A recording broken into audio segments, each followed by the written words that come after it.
और अब आपको सीधा लखनऊ लिए चलते हैं, जहां मुख्यमंत्री योगी आदित्यनाथ एक कार्यक्रम को संबोधित कर रहे हैं। विधायक सरोजनी नगर से राजेश्वर सिंह जी, एसडीएमए के उपाध्यक्ष लेफ्टिनेंट जनरल योगेंद्र डिमरी जी, पुलिस महानिदेशक उत्तर प्रदेश से राजीव कृष्ण जी,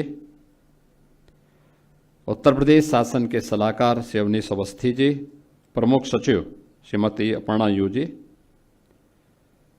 एसडीएमए के पूर्व EC lieutenant general Shahi ji, DG PAC और एसडीआरएफ श्री आलोक सिंह जी, आज के इस कार्यक्रम में उपस्थित उत्तर प्रदेश राज्य आपदा प्राधिकरण से जुड़े हुए अन्य सभी कार्मिकगण, उत्तर प्रदेश शासन से जुड़े हुए हमारे सभी अधिकारीगण, उपस्थित बहनों और भाइयों, मैं सबसे पहले उत्तर प्रदेश राज्य आपदा प्रबंधन प्राधिकरण के इस नवनिर्मित भवन के उद्घाटन कार्यक्रम के अवसर पर प्राधिकरण को और इस पूरी व्यवस्था के साथ जुड़े हुए जितने भी स्टेक होल्डर्स हैं, इन सबको हृदय से बधाई देता हूं।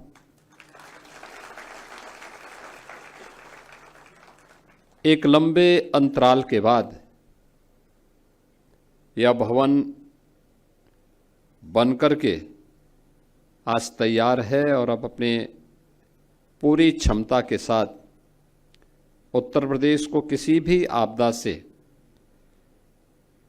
होने वाली जन धन की हानि को न्यूनतम स्तर तक पहुंचाने के लिए अपना योगदान देने के लिए भी तैयार है। हम लोग अक्सर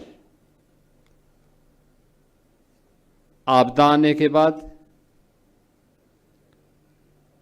जन और धन की व्यापक हानि के बाद तब हम सक्रिय होते हुए दिखाई देते हैं और अपनी संवेदनाएं व्यक्त करते हैं, जबकि मेरा मानना है कि आपदा के प्रति हमारी पहले से ही सतर्कता, पहले से ही तैयारी और पहले से ही जागरूकता इस जन और धन की हानि को न्यूनतम स्तर तक ला सकती है। और यह हम लोगों के दैनिक जीवन का हिस्सा भी होना चाहिए।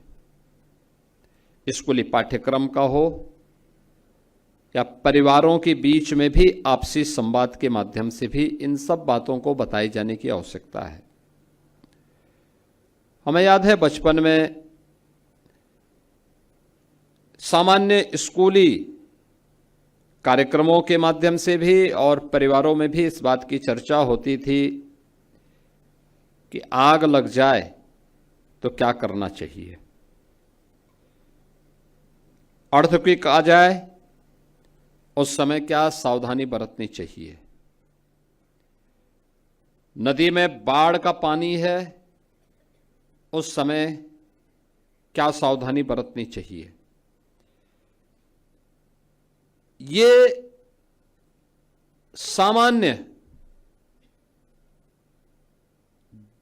यानी एक जो घटनाएं हैं, इन घटनाओं में हमारा असामान्य आचरण नुकसान पहुंचाता है, लेकिन जब हम थोड़ी भी उसके प्रति अवेयरनेस पैदा करते हैं, लोगों को बताते हैं, उसके बारे में जानकारी रखने के बारे में उनकी दिनचर्या का हिस्सा इसको बना दें, तो होने वाली बड़ी बड़ी जन धन हानि को रोका जा सकता है, उसको नियंत्रित किया जा सकता है। लेकिन अक्सर होता है कि हम लोग ये मान के चलते हैं कि घटनाएं तो एक सामान्य प्रक्रिया का हिस्सा है और उसके नजरअंदाज करने का हमारा जो प्रयास होता है, जो एक प्रवृत्ति होती है। दूसरा, हमें मान के चलते हैं जब कोई व्यक्ति क्योंकि मैं पिछले 3 वर्षों से लगातार, जब लेफ्टिनेंट जनरल शाही जी भी यहाँ पे थे तब भी मैं कहता था कि हमें ट्रेनिंग पे ध्यान देनी चाहिए। और इस बार हम लोग अभी 45,000 होमगार्ड भर्ती की प्रक्रिया को पूरा कर रहे हैं और मैंने अनिवार्य किया है कि आपदा मित्र जिनको हमने ट्रेनिंग दी है उनको हम प्रायोरिटी देंगे होमगार्ड में भर्ती होने के लिए। लेकिन साथ साथ ये भी अनिवार्य है कि जो होमगार्ड के स्वयंसेवक हैं उनको अनिवार्य रूप से हम लोग आपदा मित्र की ट्रेनिंग भी दें। फर्स्ट रिस्पॉन्डर कौन है, इनकी मॉक ड्रिल के बारे में हमारी क्या तैयारियां हैं, और इसको लेकर के अगर हम उन्हें फैसिलिटी उपलब्ध करा रहे हैं, आज अच्छा मानदेय उनको दे रहे हैं, कैशलेस की 5 लाख रुपए प्रतिवर्ष उन्हें स्वास्थ्य की सुविधा भी उपलब्ध करवा रहे हैं, घटना दुर्घटना होने पर किसी होमगार्ड के स्वयंसेवक को हम लोग लगभग 35 से 40 लाख रुपए की सहायता उसके परिवार के सदस्य को भी उपलब्ध करवाते हैं, और मुख्यमंत्री राहत कोष से 5 लाख रुपए की सहायता अतिरिक्त हम उन्हें उपलब्ध करवाते हैं। यानी इतनी बड़ी राशि इसलिए उपलब्ध करवाते हैं जिससे वह अपनी सेवा का बेहतर उपयोग समाज के लिए कर सकें और समाज को उसके माध्यम से राहत उपलब्ध करवा सकें। फैसिलिटी का मतलब ये नहीं होता है कि हम उसको इतनी फैसिलिटी दे दें कि वह उस पे बोझा बन जाए या सिस्टम ही उसको बोझा मानने लग जाए। तो न हम उस पे बोझा बनने दें और न सिस्टम को उसे अपने ऊपर बोझा बनने देना चाहिए। इसके लिए आवश्यक है अवेयरनेस के कार्यक्रम हमारे ऐसे चलने चाहिए जिससे एक सामान्य व्यक्ति को भी अगर कहीं कोई आपदा आती है तो उस आपदा में हम उसको राहत उपलब्ध करवा सकें। और इस दिशा से जो प्रक्रिया प्रारंभ हुई प्रदेश के अंदर, मेरा मानना है एक अच्छी शुरुआत है। हमेशा आपदा नहीं आएगी, लेकिन जब आपदा ना आए, शांति के समय में हम लोगों को स्वयं की ट्रेनिंग पर भी ध्यान देना होगा, लेकिन साथ साथ स्कूल कॉलेजेस में जाकर के अगर हम इसके बारे में भी कुछ लोगों को बता सकें, छात्रों को बता सकें, वहाँ के शिक्षकों को बता सकें। किसी रविवार के दिन जनपद स्तर पर प्रधानाचार्यों के सम्मेलन के माध्यम से भी उनको हम बता करके उन्हें इससे किसी भी आपदा से जुड़े हुए क्या क्या सावधानियां हैं, इन सावधानियों के बारे में अवगत करा सकें, तो मुझे लगता है कि देश की बहुत बड़ी सेवा ये हो सकती है। आपदाएं कई प्रकार की होंगी। एक प्रकार की प्राकृतिक आपदा वह है, बाढ़ है, कहीं पर लाइटनिंग की घटना है, अतिवृष्टि के कारण होने वाले जनधन की हानि का हो, या फिर मानव की असावधानी से होने वाली आपदाएं, अग्निकांड की घटनाएं हैं, या किसी भवन की गलत डिजाइनिंग के कारण या किसी दुर्घटना के कारण भवन का धराशायी हो जाने का हो जाना है। ये सभी, इसके साथ ही कुछ ऐसी भी आपदाएं हैं जिन्हें आप एक प्रकार से आधी भौतिक आपदा के रूप में ले सकते हैं, यानी किसी जीव के द्वारा पहुंचाई जाने वाली हानि। और मुझे प्रसन्नता है कि उत्तर प्रदेश देश का पहला राज्य था जिसने मानव वन्य जीव द्वंद्व को भी आपदा की श्रेणी में लेकर के उससे लोगों को राहत देने का कार्य किया। अब ये मैं देख रहा था, 2 दिन पहले बहराइच के पास एक घटना घटित हुई। एक 12 साल के लड़के को क्रोकोडाइल ने पूरी तरह निगल डाला। अगर हम थोड़ी सावधानी बरतें, लोगों को पहले से पता है कि क्रोकोडाइल के प्रति कौन से क्षेत्र संवेदनशील है। ऐसा तो है नहीं कि क्रोकोडाइल बहुत लंबी दूरी तय करता हो, नहीं दूरी तय करता हो, मुश्किल से अपने पूरे जीवन भर में 3 से 4-5 किलोमीटर की दूरी के दायरे, उसी दायरे में रहता है। उसके उस लक्षण के बारे में हमें जानकारी है, लेकिन उस सब के बावजूद भी जबरदस्ती कोई व्यक्ति उसके साथ खिलवाड़ करने लग जाए, हम लोगों को उसके बारे में बताएं ना, उसके बारे में कोई अलर्ट वहां पे जारी ना हो। लोग वीडियो बनाते रहते हैं, लेकिन कोई भी उसके बारे में बचाव के लिए या वहां न जाने के लिए लोगों को हिदायत नहीं दे पाते हैं। 12 साल की उम्र क्या होती है, लेकिन उस बच्चे को क्रोकोडाइल निगल गया। नियमित रूप से मानव वन्य जीव के बीच में होने वाले द्वंद्व और उसके कारण होने वाली हानि के बारे में हम लोगों के स्तर पर अभी भी जो प्रयास होने चाहिए, भाई हर व्यक्ति जान रहा है। मैं कल बिजनौर में था, परसों में बिजनौर में था, और बिजनौर के अंदर में मैं इस बात को देख रहा था। हम लोगों ने वहां पे पिछले 2 वर्ष में 80 लेपर्ड हम लोगों ने वहां से रेस्क्यू किए हैं। मैंने वहां पूछा लोगों से, मैंने कहा इतने बड़े पैमाने पे लेपर्ड यहां कैसे आ गए? उन्होंने कहा साहब ये उनकी संख्या भी बढ़ी है, दूसरा ये सभी गन्ने की बेल्ट के अंदर ही ये ज्यादा पाया जा रहा है। सोगर लेपर्ड के रूप में लोगों ने उसका नाम दे दिया। अब वहां पे अगर व्यक्ति, किसान या कोई व्यक्ति उसके प्रति जागरूक नहीं है तो आसानी से उसकी चपेट में आ सकता है। आप देखें, इस बात को देखेंगे कि एक टाइगर और एक लेपर्ड के स्वभाव में बहुत अंतर होता है। टाइगर अचानक हमला नहीं करता, लेकिन लेपर्ड धूर्ततापूर्वक पीछे से हमला करता है, और जब भी उसको अवसर मिलता है वह छोड़ता नहीं किसी को। अगर हम उसके स्वभाव के बारे में और उसके द्वारा जो खतरे वाले क्षेत्र हैं उसको चिन्हित करके लोगों को अवगत करा सकेंगे तो बहुत बड़े पैमाने पे जन हानि को हम रोक सकते हैं। मैं भी देख रहा था, यहां पे मानव वन्य जीव द्वंद्व में 4000 से अधिक लोग इसकी चपेट में आए हैं। 5000 से अधिक लोग अन्य प्राकृतिक आपदा की चपेट में आए हैं, यानी 9000 से अधिक लोग उत्तर प्रदेश के अंदर इस आपदा की चपेट में आए हैं। लाइटनिंग की घटना इतनी कठिन नहीं है कि उसके कारण लोगों की जान बचाई ना जा सकती हो, बचाई जा सकती है। लेकिन हम कम से कम आज के समय में टेक्नोलॉजी है,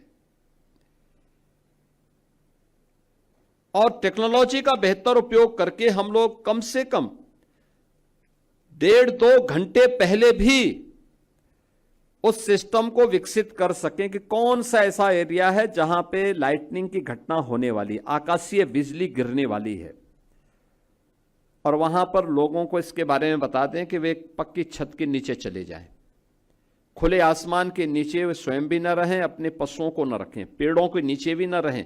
यानी सामान्य सी घटना है। आज टेक्नोलॉजी है, लेकिन आज से 40 वर्ष पहले टेक्नोलॉजी नहीं थी। तब भी हम लोगों को बताया जाता था कि अगर कहीं पे बादल नजदीक हो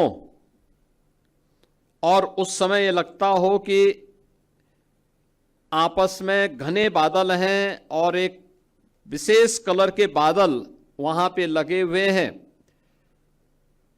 उन स्थितियों में सावधानी बरतने की आवश्यकता है। सावधानी क्या बरतनी है उसके बारे में बताया जाता। खुले आसमान के नीचे नहीं रहना है, कोई लोहे या किसी धातु से जुड़ी हुई सामान को लेके नहीं चलना है, पेड़ों के नीचे भी खड़ा नहीं होना है।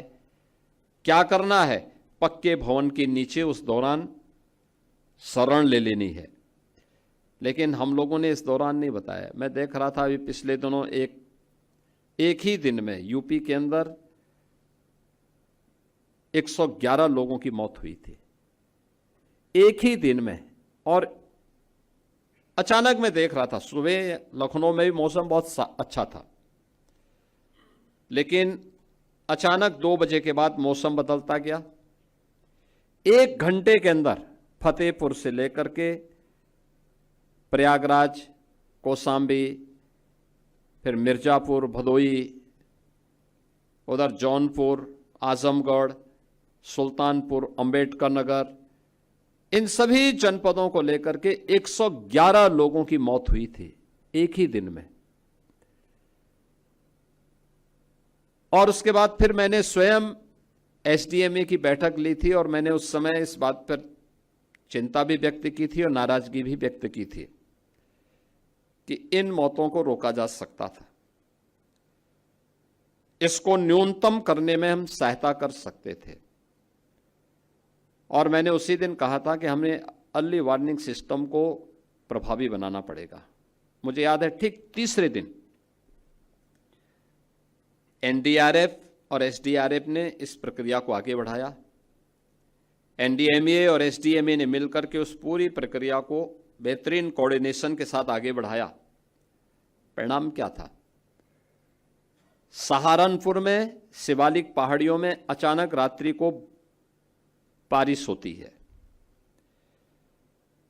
सहारनपुर में शाकंभरी देवी मंदिर में उस समय एक जागरण का कार्यक्रम चल रहा था, हजारों लोग उस कार्यक्रम में थे और भंडारा का आयोजन भी चल रहा था। अलर्ट आने लग गया,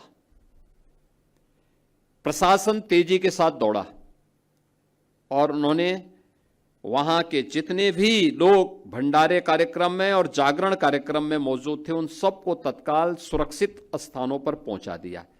और देखते ही देखते, यानी वहां बारिश कम थी लेकिन शिवालिक पहाड़ियों में ऊपर बारिश हो रही थी, और देखते ही देखते ऊपर से लगभग 4-5 फुट पानी नदियों में तेजी के साथ बहता हुआ गया। अगर वे लोग जागरण के कार्यक्रम को कर रहे होते और भंडारे के आयोजन में सभी लोग रहते, ये मान करके चलिए कि वहां पे सैकड़ों लोगों की जान जा सकती थी। लेकिन अर्ली वार्निंग सिस्टम ने प्रशासन को भी और लोगों को भी चैतन्य किया। हर उस क्षेत्र के मोबाइल फोन घनघनाने लग गए, यानी जो ऑफ थे उनमें भी अलर्ट आने लग गया। और परिणाम क्या था? इतनी बड़ी जनधन की हानि, केवल 2 लोगों की दुर्भाग्यपूर्ण मौत हुई। 2 डेड बॉडी वहां मिली। एक वह महिला थी जो पानी आने के बाद केवल पैर से, यानी एक तख्ते में बैठ के पैर से वो पानी नापने लग गई, देखते हो कितनी गहरा है। तो पानी का बहाव, तो पहाड़ से जब पानी आता बहुत तेजी के साथ उसकी फोर्स होती है, उसमें करंट होती है। एक उसकी चपेट में आए और एक अन्य, ये 2 लोग उसकी चपेट में आए थे। यानी हम टेक्नोलॉजी का उपयोग करके भी इसका हम बेहतरीन रूप से बचाव के कार्यक्रम के साथ जुड़ सकते हैं। और मेरा मानना है कि जब इतनी बेहतरीन सुविधा से युक्त यह एसडीएमए के भवन को आज यहां पे उपलब्ध कराया जा रहा है, मेरा मानना है डिजास्टर मैनेजमेंट से जुड़े हुए अच्छे संस्थानों के साथ एसडीएमए का समन्वय, ये आज की सबसे बड़ी आवश्यकता होगी। हम एमओयू करें, ट्रेनिंग के साथ जोड़ें, हर तबके के लोगों को, शिक्षकों को भी, छात्रों को भी, पुलिस कर्मियों को भी, होमगार्ड के जवानों को भी, इरिगेशन से जुड़े हुए उन लोगों को जो बाढ़ नियंत्रण में लगे रहते हैं, इन लोगों को भी, और सिस्टम से जुड़े हुए हर एक व्यक्ति को इसके बारे में अवेयर करें। समय समय पर हम लोग सोशल मीडिया प्लेटफॉर्म का, डिजिटल मीडिया प्लेटफॉर्म का, विजुअल मीडिया, प्रिंट मीडिया के माध्यम से इसकी सावधानी और सतर्कता के बारे में अगर हम इसको एक व्यापक अवेयरनेस के कार्यक्रम के साथ जोड़ सकें, मॉक ड्रिल हर एक स्तर पर, केवल यहां पे इसी भवन के नीचे नहीं, जनपद स्तर पर, तहसील स्तर पर, थाना स्तर पर, विकासखंड स्तर पर, नगर निकायों के स्तर पर इस कार्यक्रम को हम तेजी के साथ आगे बढ़ाने का काम कर सकते हैं। जैसे 17 नगर निगम एसडीएमए के एक उपकेंद्र के रूप में अपने कार्यक्रम को, इस किसी भी प्रकार के डिजास्टर से निपटने के लिए अपने कार्यक्रम को आगे बढ़ाएंगे। हमारा प्रयास होना चाहिए कि अब हम इसको और नीचे लेकर के जाएं। 200 से अधिक नगर पंचायत, नगर पालिका परिषद ऐसी हैं जो 200 नगर पालिका परिषद ऐसी हैं जो जिनकी आबादी लगभग 5 लाख के आसपास आती है। आखिर वहां तक हम क्यों नहीं पहुंच सकते? इसलिए इसका विस्तार करना है और हमारा प्रयास होना चाहिए कि आने वाले समय में टेक्नोलॉजी ड्रिवन डिजास्टर मैनेजमेंट को हम कैसे प्रभावी बना सकते हैं। इसके लिए सैटेलाइट एवं रिमोट सेंसिंग मॉनिटरिंग की व्यवस्था यह आज की सबसे महत्वपूर्ण आवश्यकताओं में से एक है। आर्टिफिशियल इंटेलिजेंस पर आधारित रिस्क मैपिंग, इस दिशा में भी हमें अब आगे कार्य करना होगा।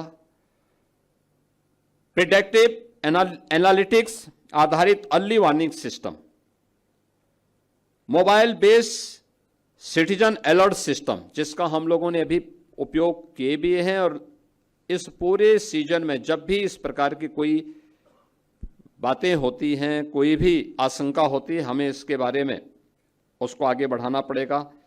जीआईएस आधारित decision making and digital control room, इन सब को हमें प्रभावी बनाना पड़ेगा। और मेरा मानना है कि ड्रोन आधारित सर्च एंड रेस्क्यू ऑपरेशन का और अधिक इंटीग्रेट यूज हमें आज की आवश्यकताओं में है। और हमारा जो संकल्प होना चाहिए किसी भी प्रकार की आपदा से निपटने के लिए कि उत्तर प्रदेश को एक ऐसे राज्य के रूप में बनाना है जहां पे प्रत्येक नागरिक यह विश्वास लेकर के जीवन जी सके कि संकट की घड़ी में सरकार के साथ साथ वह स्वयं भी इसके प्रति तैयार है और पूरी ताकत के साथ, पूरी प्रतिबद्धता के साथ वह इसके प्रति अपने आप का नागरिक कर्तव्य मान करके चले। यह एक नागरिक कर्तव्य का हिस्सा होना चाहिए, यह राष्ट्रीय कर्तव्य का हिस्सा हमारा होना चाहिए। इस विश्वास के साथ हम सब आगे बढ़ पाएंगे। मैं एक बार फिर से आज के इस कार्यक्रम के अवसर पर एसडीएमए को इस नए भवन के लिए हृदय से बधाई देता हूं। उनसे जुड़े हुए जितने भी स्टेक होल्डर हैं उन सबको मैं इसके लिए बधाई देता हूं और विश्वास करता हूं कि यह एक बेहतरीन केंद्र बनकर के उत्तर प्रदेश के प्रत्येक नागरिक के मन में एक नए विश्वास का जागरण करेगा। आज के इस अवसर पर हम लोगों ने आपदा के फील्ड में जिन लोगों ने प्रशंसनीय कार्य किया है, ऐसे 8 कार्मिकों को हम लोगों ने यहाँ पे सम्मानित किया है। मुझे विश्वास है कि आने वाले समय में इसमें हम एनडीआरएफ को भी, एसडीआरएफ को भी और अन्य सभी विभागों को जोड़ेंगे। अच्छा होगा वर्ष में एक बार कार्यक्रम उनको भी जोड़ने की आवश्यकता है। जो लोग इन सभी विभागों से नहीं जुड़े हैं लेकिन सामान्य रूप से अपने स्तर पर भी उस नाविक के बारे में भी सोचना है जो किसी की जान बचाता है। हमें उस व्यक्ति के बारे में भी सोचना है जो मानव वन्य जीव संघर्ष में किसी अमूल्य जीवन को बचाने में अपना योगदान देता है। उन सब के बारे में भी हमें इसके बारे में एक नई सोच को विकसित करना पड़ेगा, उन्हें सम्मानित करना पड़ेगा। एसडीएमए के माध्यम से इस प्रक्रिया को आगे बढ़ाने की आवश्यकता है। और मेरा मानना है कि आपदा प्रबंधन के लिए आज के दिन पे धनराशि की कमी नहीं, बल्कि उसके उचित नियोजन की दिशा में किए जाने वाले प्रयासों को उसी एक नियत के साथ हमें प्रभावी ढंग से लागू करना चाहिए। मैं इस अवसर पर एक बार फिर से एसडीएमए के इस भवन के लिए आप सभी को, पूरे प्रदेशवासियों को हृदय से बधाई देता हूं। धन्यवाद। जय हिंद।